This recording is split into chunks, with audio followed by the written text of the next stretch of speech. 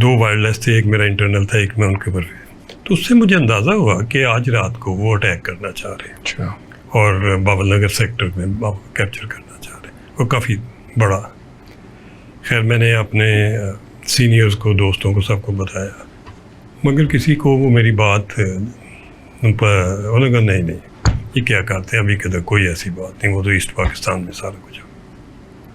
بہرحال میں رات جاگتا رہا جی. تو میرا اندازہ تھا کہ وہ مون لائٹ کے مطابق یہ کو 3 کے بجے مون لائٹ نیچے ہوگی تو وہ ایگزیکٹ 3 بجے جی کام شروع ہو گیا. اللہ کا کرم تھا کہ ہم لوگوں کے پاس اس وقت آرٹلری کی پوری کور آرٹلری ڈپلائڈ تھی، اور وہ میں نے ساری کی ساری ڈپلوائے کر کے ایکٹیو رکھی ہوئی کر دی تھی اپنے اندازے پہ کہ آج رات جا. پھر میں نے کوشش کی کہ میں ٹیلی فون کیا دوستوں کو، سینئرز کو، کوئی جاگ رہا ہو تو میں ان سے اجازت لے لوں. اتنا ٹائم نہیں تھا کہ وہ 2 4 5 منٹ، مگر کوئی. پھر میں نے انیشیٹو لیا جی.